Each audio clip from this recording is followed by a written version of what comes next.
The winter air in Beijing bites at your fingers. You're 20 years old, and you are gripping the splintering wood of a heavy shipping crate, hauling it across a market. Your muscles burn. Your hands bleed. You are doing brutal, manual labor to buy a day's worth of meals. A year ago, this life would have been unthinkable. You were born inside the walls of the Tartar city. That geography was designed by the Qing Dynasty for one specific purpose: to physically separate the Manchu conquerors on the inside from the Han Chinese subjects on the outside. Inside those walls, your father and grandfather were bannermen. This was a hereditary military designation. Your entire community received government housing and a monthly stipend. You were trained in poetry, horseback riding, and archery. You were raised to be a warrior elite in a rapidly industrializing world, entirely isolated from the skills required to actually survive in it. Then came February 12, 1912. Revolutionaries had swept through the southern provinces. A notice was posted in the street reading, "The abdication decree of the 6-year-old emperor, Puyi." A 268-year dynasty vanished on a Tuesday morning. Your community had been on the winning side of history for 10 generations. The walls, the stipends, the titles, it all projected permanent security. But history ended yesterday. You are completely undefended against tomorrow. The new republic's articles of favorable treatment promised to keep paying the bannermen stipends as a financial bridge, but they immediately ran out of money.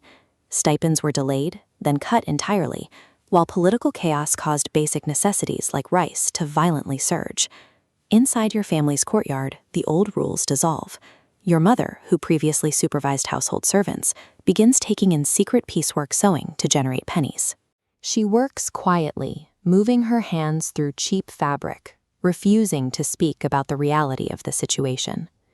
You watch her hands and you learn a permanent lesson.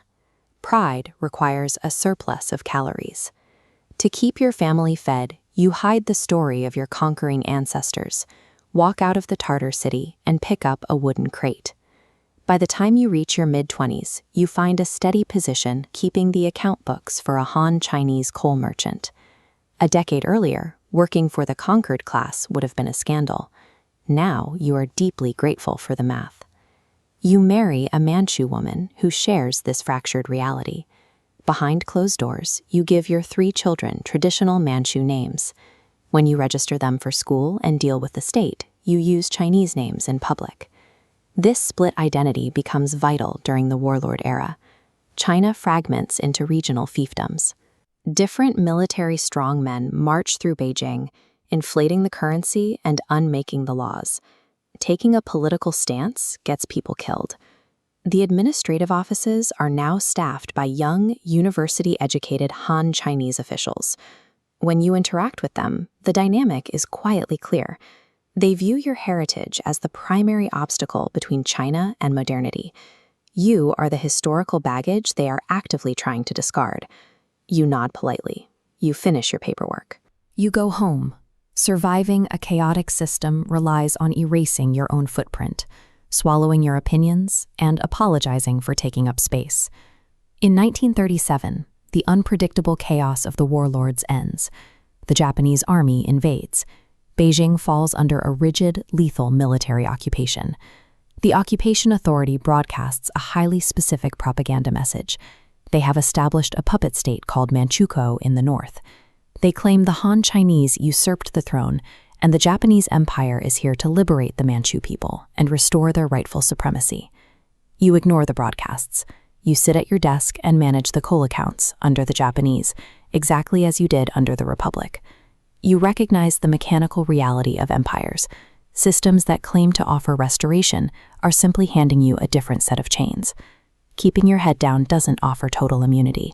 The Japanese occupation authority conscripts your middle son into a forced labor battalion. When he returns to your apartment 2 years later, his leg is permanently damaged. He stares at the wall with the blank, heavy exhaustion of an old man. You sit with him, but there is no comfort to offer. You protected him from starvation, but you couldn't protect him from history.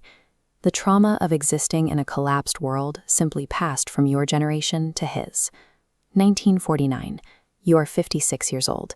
The Japanese are defeated, the Civil War ends, and the communists stand at Tiananmen Gate to announce the People's Republic of China.